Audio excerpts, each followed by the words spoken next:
Discussing The Boys. Season 2 is finally here. Episodes 1 through 3 just dropped today, so we're just going to be discussing that. Chayse, you want to start us off discussing season 2? I have a question for the room and for everybody in the comments. How sick were you when you got to the end of episode 3 and you saw that there was not an episode 4? Pretty sick. And then you said that it's dropping weekly. So then I thought they were doing like 3 episode dumps. Yeah. They're not doing that. No, they're just doing weekly. Oh, okay. Yeah, the 3 episode dump was just for the first week to kind of get you hooked in. Oh man. And I hate it because they did. It's like when you're with your girl and you're fooling around, and right before you finish, she gets a call and she has to go to work. Yeah. I think I'm more on the positive side of them releasing week to week, because I remember with the first season it was a very easy binge. I binge watched it on the plane from the U.S. to Japan. I binge watched the whole thing. And I feel like them releasing it week to week, it's a way for them to stay in the pop culture conversation for the rest of the show. Because remember, The Mandalorian, they dropped it week to week, and it was always in the news every single week it was on. Yeah, and it's the same thing with like Lovecraft, albeit to a lesser extent. It's still trending on Twitter every time it premieres. It captures the culture for every week at least. So I understand that aspect. You're making a little bit more money in the long run too, because you'll have more people subscribed. Because you have that influx of people that just want to see The Boys, and they drop Prime as soon as it's over. So yeah, I can't blame the strategy. It just sucks as a fan because I want to see everything.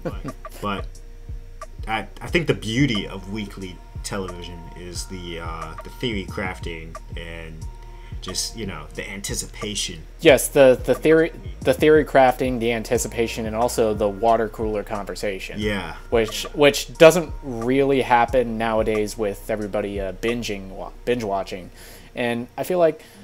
I feel like if they cut off the 3rd episode at a different point, I wouldn't have been as okay with it. But without giving away spoilers, there is something that happens at the end of the 3rd episode that I could definitely have needed the week-long break. Yeah. And it felt like the 3 episodes that they did drop, it felt like it was completing sort of a mini arc in itself. Yeah. Because it introduces a lot of things that kind of get resolved within those 3 episodes, and it builds upon. Especially if you're a binge. Yeah. Especially if you were binging, it kind of felt like you're watching a little mini movie. Yeah. Almost. I think the episodes are paced that well. Yeah. So with season 2, it's coming back and picking up a lot of the storylines left off in season 1. For instance, if you remember season 1, Homelander had basically sent all this Compound V, which is like this basically what makes superheroes. Basically, it's the thing that gives them their abilities. And he sent it all around the world, basically creating super terrorists, but he likes to say super villains. He thinks that's a better catchy name. But everybody just mostly says super terrorists. And giving all these people powers. And the whole purpose behind him doing that was because of he's trying to get superheroes to be in the military, to basically have them there so they can fight these people, fight these outside threats, and make them more of a global power than the rest of the world.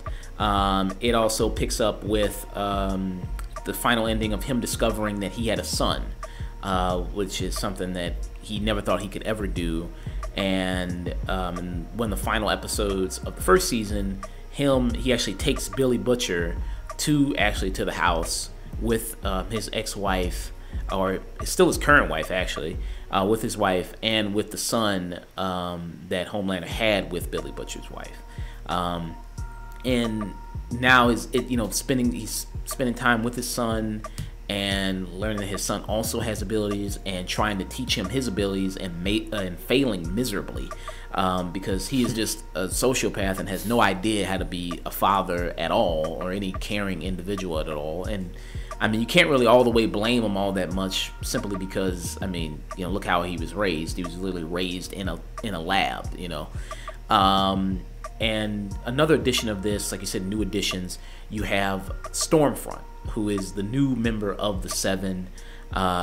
She's replacing Translucent, who died in the first season, and their whole cover story of why he died was that he was killed by the super terrorists, you know.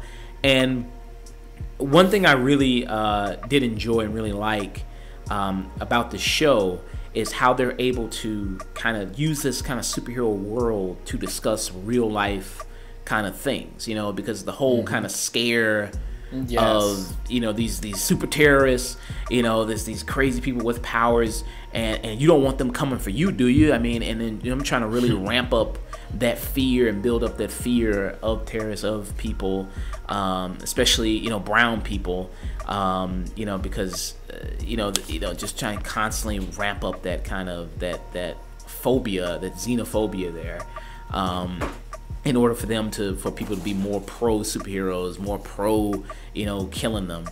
And so I love stuff like that, you know, them trying to include that in there. And also with Stormfront being in here, her being another female member of the team, it was, I think, a great episode in episode 2 where they discuss kind of like the whole girl power, girl boss thing. Can you tell us a little about how girls get it done? Girls get it done. Girls get it done. Girls get it done. Let's dish boys. Starlight, single or spoken for? Single. Single. Definitely single. Of like, hey, you know, you got 3 women, that's progressive, that's totally great, that's what we want, society loves that, right? And then, but what happens when reporters talk to women? They still reduce them down to what are you wearing and who you dating. Are you single? Are you not single? It's the same thing. Yes. It's the same thing you see like at award shows where, you know, these people walk the red carpet. You have these actresses, and what do you ask them? Who you dating? What are you wearing? Only reduces them down to how you look. It reminded me a lot of like early interviews around when the first Avengers was coming out. It was like Chris Evans, Robert Downey Jr., Mark Ruffalo. They were all getting questions relevant to their characters. Meanwhile, Scarlett Johansson, all she's getting asked is what was wearing the suit like, what kind of diet and exercise did you do to get in shape for the movie, and all really reductive questions around her. Yeah, you know, how you look. And it was going into a little bit of that culture.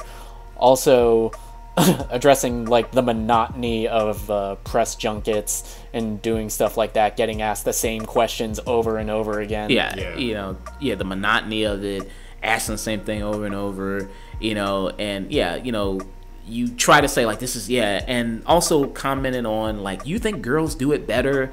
And then, you know, because Stormfront, I was really liking her for the first 2 episodes, and then she took a big turn. I'm like, okay, fuck this bitch. She is a very endearing character and a very fun addition to the Seven, because exactly, she's confident, she's funny, she's giving lip to Homelander, which is refreshing to see after every single member of the Seven is terrified of him. And every single character, every time he's on screen, you're uneasy because you don't know when this guy is gonna snap. Because there's a moment in the first episode where it's all charming, everyone's cool, and then he does something horrifying, completely unnecessary. And she and Giancarlo Esposito are like the only 2 characters that can actually talk to him on the same level, where they're not afraid. They're the only 2 characters that see beyond the powers. They see, this is just a psychopathic man-child. Yeah, and in a lot of interviews, Antony, I believe his last name is Starr, who plays Homelander. Yes, and in a lot of interviews, he often says that Homelander is the weakest character in terms of psychology, which is something that I've always loved about him. Yes. Because the really strong characters, the actual powerhouse characters, see right through him. Yeah, it's Unfortunately, I think it's a little bit of commenting on toxic masculinity. yeah. I think that's what I read into it, is like he's super strong, he has this big bravado around him, but when you really peel back the layers, this is just a very sick, sad person.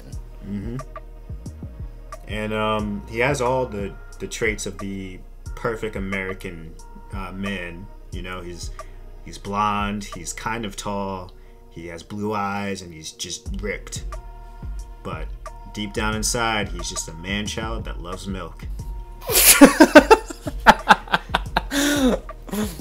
To get back to Stormfront, though, there's just one flaw that we will get into in the spoilers that is gonna very obviously piss everybody off about her. But everything else about her, in terms of how she carries herself in front of the Seven, and specifically in front of the villains of the show, we're just like, all right, yeah, nah, I'm rooting for you. Like, she sees right through this image culture. Like, the boys and the superheroes in particular are all surrounded around this like image of like what a hero is supposed to be. So they match that image for the public, and they spin tragedies into like soup terrorist events that they can use to gain power and stuff. Like, I think the show does that masterfully. I really can't name a better show in terms of spinning the political aspect of it. Yes, a lot of the manipulation of tragedy to push certain agendas. I felt they were talking about that a lot. Commentary on celebrity worship that they really went in on last season, especially continuing this with the deaths of Translucent and with the Deep storyline. Like, they have that great moment where he's drunk in a bar and they're saying, look, you get out or I call TMZ, instead of the cops, which I thought was like such a great line. Yeah, because that is far more threatening to the Deep than the cops. And like seeing the Deep this season, and him still, you know, basically hitting rock bottom, basically. And like I said, how they always touch on popular culture stuff, and like how he's trying to now be recruited by like the Church of the Collective, which is basically, to me, I think is an allegory for just basically Scientology. It's just, oh, it's yeah, the show wears its allegories on its sleeve. Yeah. So they are going in on Scientology, and I'm curious where they take that storyline. Are we still staying away from spoilers right now? Are we going all in? We can do spoilers, because yeah, I mean, I think do you Nick, do you think it's not a good idea? Do you just think you just give overall review? I think we should give like our opinions, some of the stuff we liked about it, and give an overall review before we go really deep into spoilers. Okay, yeah. All right. Okay, yeah. But just give the people who are listening that haven't watched the show the chance to catch up before, you know, we spoil it. Which, if you're watching this without watching the show, what's wrong with you? Watch it already. People want to know. That's kind of what I used to do before I like really started looking at movies and TV. I'd just look at reviews and see if this was good.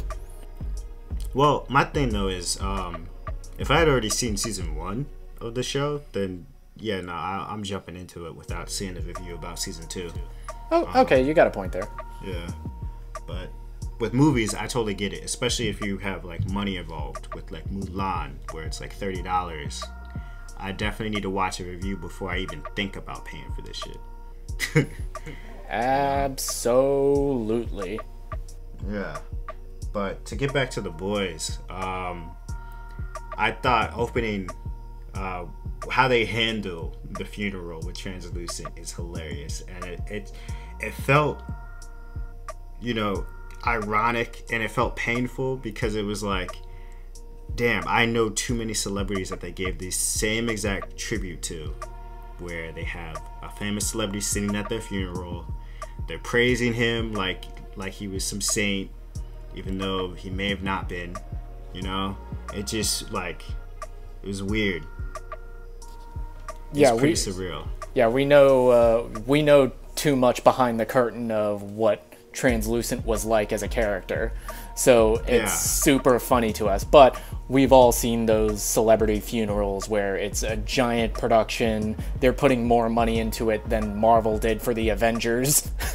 Yeah, like this is like a this is on like TV for like 5 hours. Yeah, it's essentially going more into that culture of celebrity worship that goes on.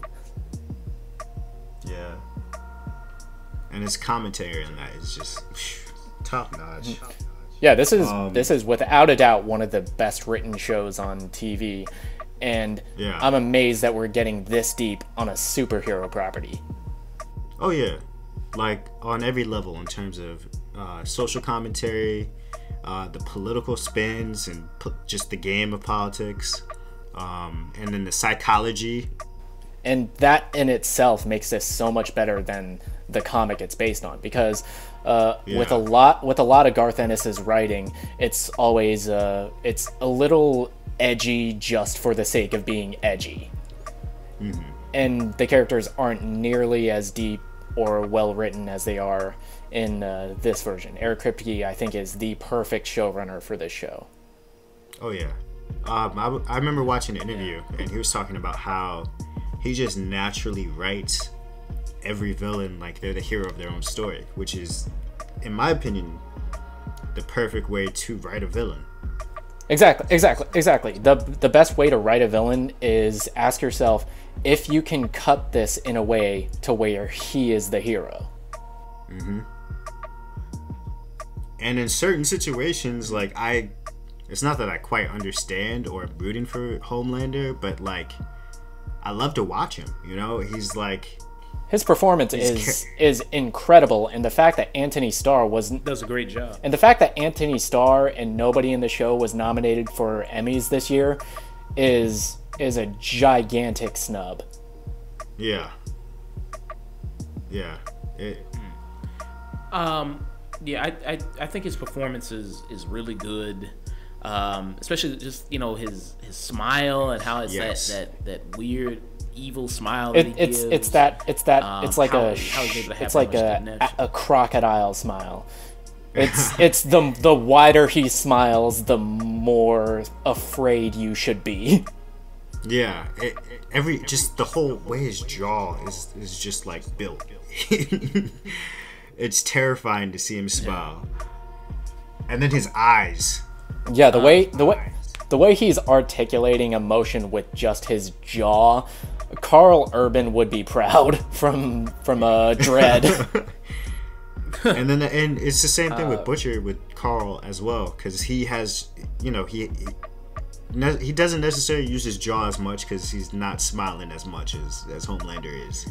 But his eyes are just super intense. And when you get to certain scenes in this where you're about to be like, oh wait, no, don't do that.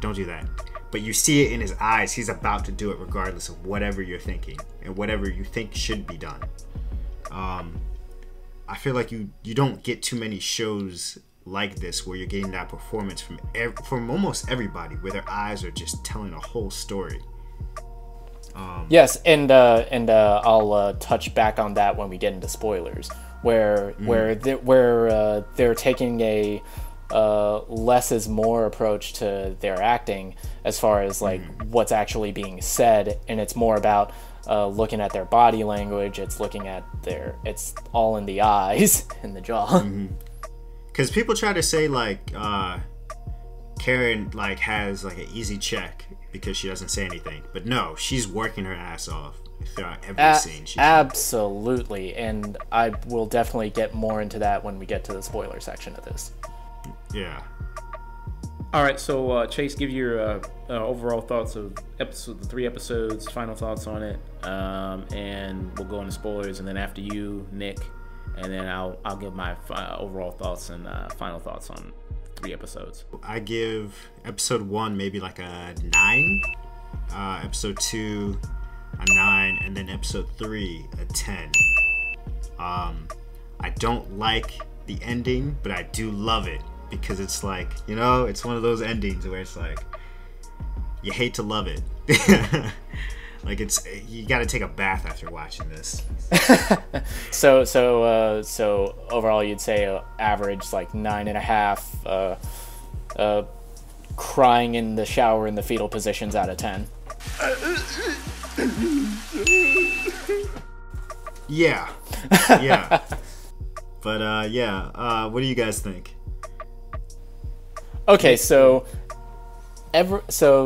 last year, The Boys was my absolute favorite show that came out. It was, I think, the best written show. I think it was one of the best acted shows.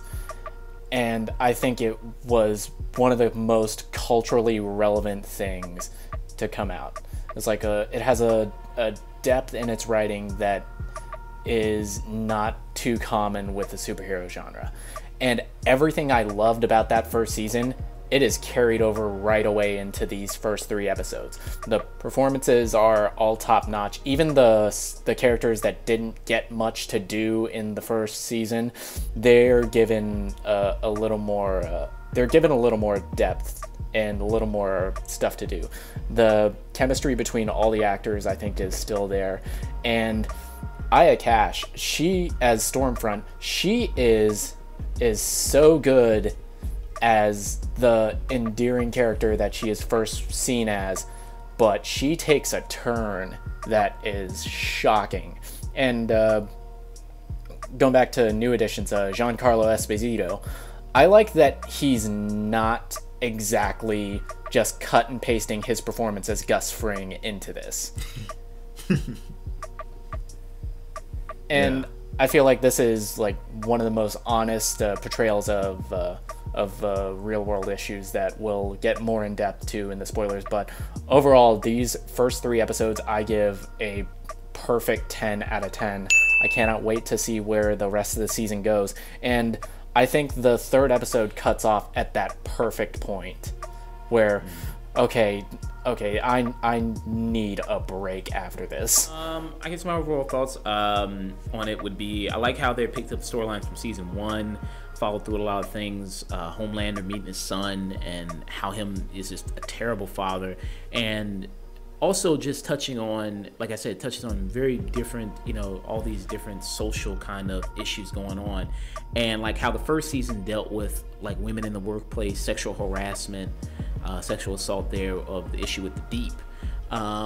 This season also deals with kind of domestic abusers, you know, and feeling trapped in a situation. And now that you know, Homelander finally knows he has a son, just that feeling of you have this person that you can't just do anything about, and they're just in your life even though you absolutely hate them, and there's nothing you can do about it.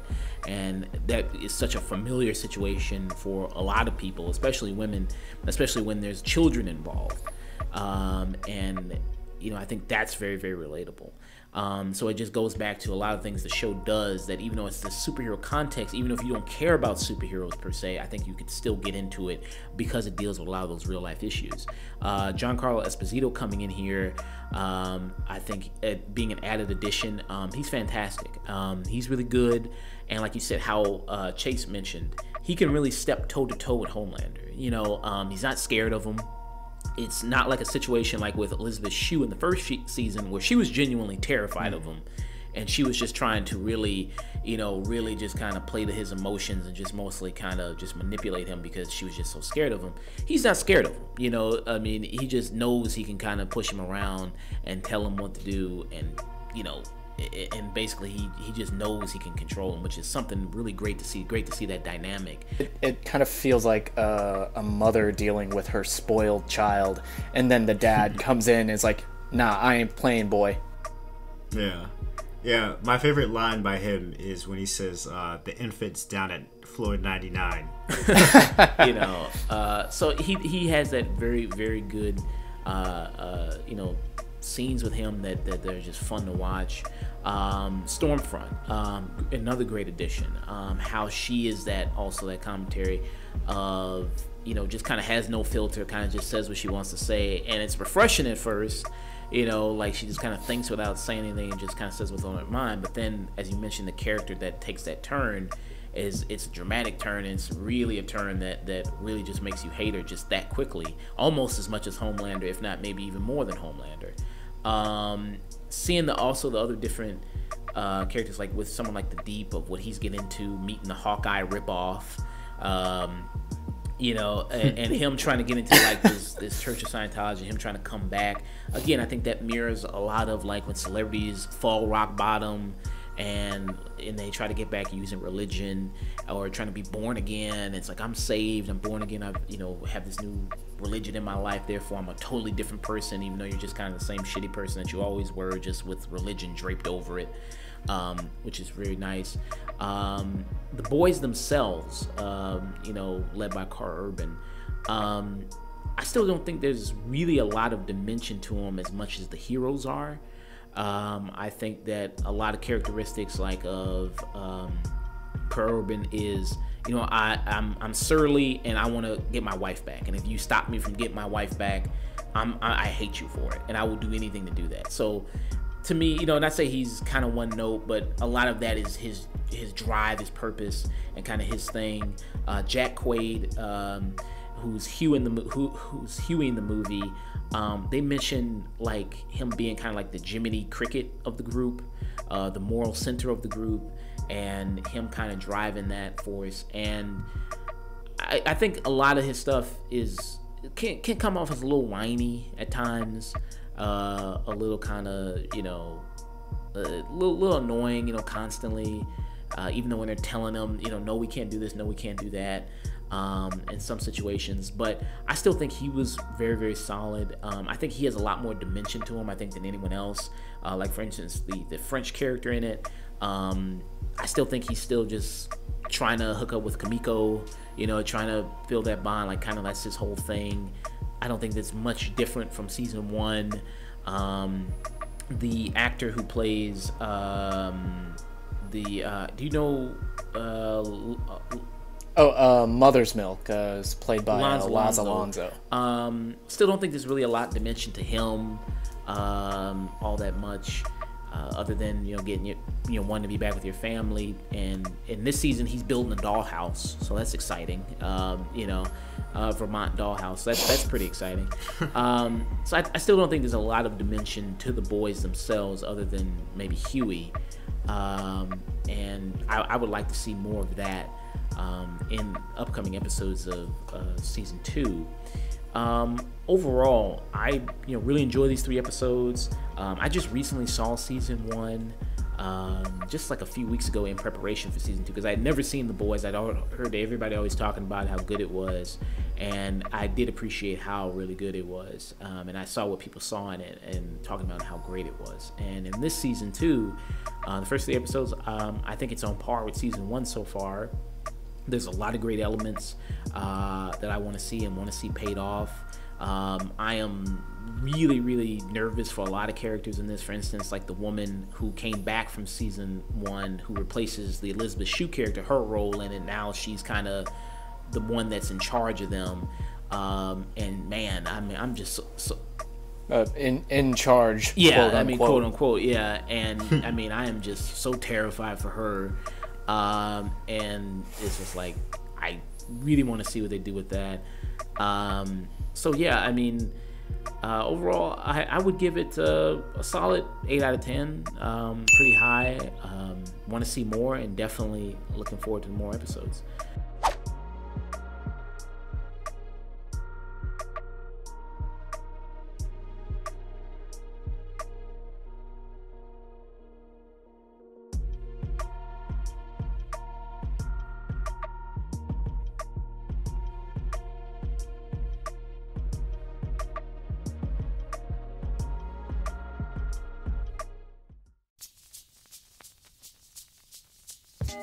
If you always want to check us out, we are on all the social medias, Facebook, Twitter, all that stuff. You can always check us out.